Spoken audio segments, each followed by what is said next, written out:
Welcome to my friends and students. I am subhendu sir. My YouTube channel is mathoplaza. Please subscribe, like, also share.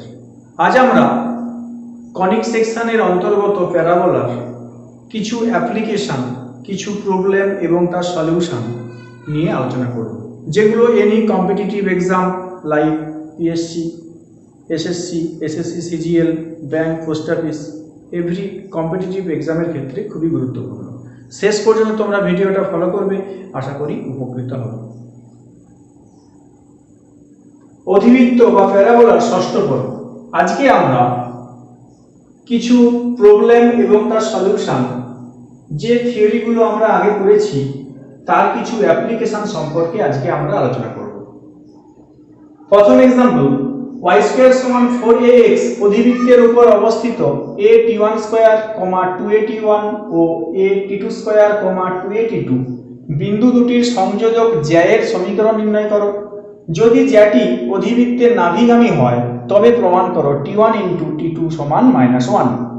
তাহলে আমরা একটা figure এঁকেছি y square সমান 4ax অধিবৃত্তের। অবশ্যই অধিবৃত্তটা ছবি হবে x অক্ষের দিকে মুখ খোলা, যেখানে নাভি হচ্ছে s, যার স্থানাঙ্ক a, 0। নাভিগামী যে PSP' p বিন্দু স্থানাঙ্ক a t1 স্কয়ার, 2a_t1 বা x1 y1, p' a t2 square, 2a_t2 বা x2 y2। তাহলে আমাদের PSP' এই জ্যার সমীকরণটা নির্ণয় করতে হবে। তাহলে জ্যাটা দুটো বিন্দুগামী p এবং p', তাহলে দুটি বিন্দুগামী সরলরেখার সমীকরণ যা হবে সেটাই হবে আমাদের নির্ণেয় জ্যায়ের সমীকরণ, কারণ জ্যা হচ্ছে একটা সরলরেখা বা straight line. Answer, p a t1 square, 2a_t1 এবং p' a t2 square, 2a_t2 বিন্দু দুটির সংযোজক জ্যা বা সরলরেখার সমীকরণ হয় y - y1 সমান y1 - y2 by x1 - x2 into x - x1। তাহলে x1 y1 আর x2 y2 কি? ছবির দিকে তাকাও, দেখতে পাবে এটা হচ্ছে x1 y1 বিন্দু, এটা x2 y2 বিন্দু। তাহলে মানগুলো আমরা এখানে বসাবো। y - 2a_t1 = 2a_t1 - 2a_t2 by a_t1 square minus a_t2 square into x - a_t1 square.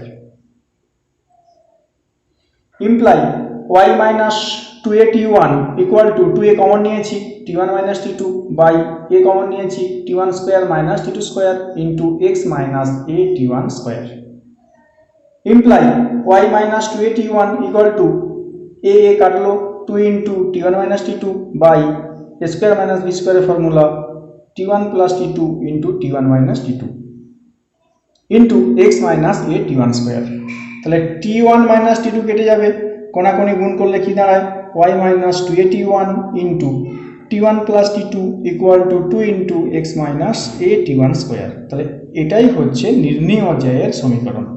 অঙ্কটাতে second part বলেছে যে জ্যাটা যদি নাভিগামী হয়, অর্থাৎ অধিবৃত্তের জ্যাটা যদি নাভি s গামী হয়, তখন তাহলে কি হবে না, নাভি হচ্ছে s, যার স্থানাঙ্ক a, 0। তাহলে অবশ্যই জ্যার সমীকরণে a, 0 নাভি দিয়ে যাবে। তার মানে নাভি a, 0 দ্বারা জ্যায়ের সমীকরণটাকে আমরা সিদ্ধ করব। সেকেন্ড পার্ট, জ্যাটি নাভিগামী a, 0 বিন্দুগামী সিদ্ধ করে পাই x এর জায়গায় a বসাবো, y এর জায়গায় 0 বসাবো। তাহলে কি দাঁড়ায় 0 - 2a_t1 into t1 + t2 = 2 into a - a_t1 square. Imply -2a_t1 into t1 + t2 = 2a into 1 - t1 square. তাহলে 2a 2a কেটে যায়, গুণ করলে দাঁড়ায় -t1 square minus t1 t2 সমান 1 - t1 স্কয়ার। তাহলে -t1 স্কয়ার কেটে যাবে, দাঁড়ালো কি t1 t2 সমান -1। প্রুভড। যেটা আমাদের প্রমাণ করতে হবে সেটা হচ্ছে t1 * t2 সমান -1। এখানে একটা কনসেপ্ট, যে প্রমাণে কি এসেছে ভালো করে দেখো। জ্যায়ের প্রান্তবিন্দু দুটো স্থানাঙ্কতে প্যারামিটার হচ্ছে প্রথমটাতে t1, দ্বিতীয়টাতে হচ্ছে t2। তার মানে প্যারামিটার দুটোর গুণফল হয় -1। কখন? যদি অধিবৃত্তের জ্যাটা নাভিগামী হয়। তাহলে নাভিগামী হওয়ার শর্ত হচ্ছে প্যারামিটার যে দুটো থাকবে তাদের গুণফল হচ্ছে -1। এটাই হচ্ছে নাভিগামী জ্যা হওয়ার প্রথম শর্ত। নেক্সট আমরা আরেকটা এক্সাম্পল যাব যে সঞ্চারণশীল বিন্দু a t স্কয়ার 2at এর সঞ্চার পথ কোন প্রকারের সংকোচের, ওই সঞ্চার পথের সমীকরণ নির্ণয় করো। তার মানে a t স্কয়ার 2at যেখানে t হচ্ছে প্যারামিটার, আমাদের কাজ হবে প্যারামিটার t কে এলিমিনেট করতে হবে। ধরে নেব, মনে করি গতিশীল বিন্দু স্থানাঙ্ক h, k, তাহলে h সমান at স্কয়ার, k সমান 2at, t স্কয়ার সমান h/a, t সমান k/2a। তাহলে t এর মান এখানে আমরা বসিয়ে দেব, k/2 এর হোল স্কয়ার সমান h/a imply k square by 4 square সমান h/a, a কাটলো, তাহলে k স্কয়ার বাই 4 সমান h/1, কোণাকোণি গুণ করলে হয় k স্কয়ার সমান 4h। তার মানে h, k বিন্দুর সঞ্চার পথের সমীকরণ, h এর জায়গায় আমরা x বসাবো, k এর জায়গাতে আমরা y বসাবো, y স্কয়ার সমান 4x। অবশ্যই জানি আমরা এই সমীকরণটা কোন প্রকারের সংকোচের হবে, অবশ্যই ইহা অধিবৃত্তের সমীকরণ। নেক্সট एग्जांपल আসবো আমরা, y স্কয়ার সমান -36x অধিবৃত্তের উপর যে বিন্দুর কোটি ভুজের 3 গুণ তার স্থানাঙ্ক নির্ণয় করো। তাহলে অধিবৃত্তের উপর কতগুলো বিন্দু থাকতে পারে, না অধিবৃত্তের উপর অসংখ্য বিন্দু থাকতে পারে। এখানে বলেছে এমন বিন্দু যার কোটিটা ভুজের 3 গুণ। তাহলে কি করব, মনে করি বিন্দুটির স্থানাঙ্ক x, 3x, তাহলে ভুজ যদি x হয়, কোটি তার 3 গুণ, তার মানে 3x। তাহলে এই বিন্দুটা অবশ্যই অধিবৃত্তের উপর অবস্থিত। তাহলে প্রদত্ত অধিবৃত্তের সমীকরণ হয় y স্কয়ার সমান -36s, 1 নম্বর সমীকরণ। সিদ্ধ করে পাই, তার মানে এই বিন্দুটা দ্বারা অধিবৃত্তকে সিদ্ধ করব। x এর জায়গায় আমরা x বসাবো, y এর জায়গায় আমরা 3x বসাবো। তাহলে 3x এর হোল স্কয়ার সমান -36 * x ইমপ্লাই 9x স্কয়ার সমান -36x। অতএব x সমান -36/9, x = -4। তাহলে x যদি -4 হয় তাহলে 3x কত, 3 * -4 সমান -12। অতএব নির্ণয় বিন্দুটি হয় -4, -12।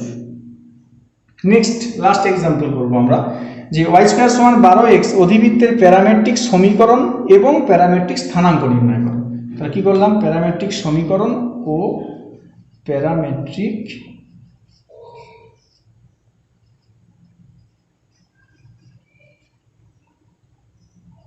স্থানাঙ্ক নির্ণয় করো, দুটোই আমরা বের করে নেব।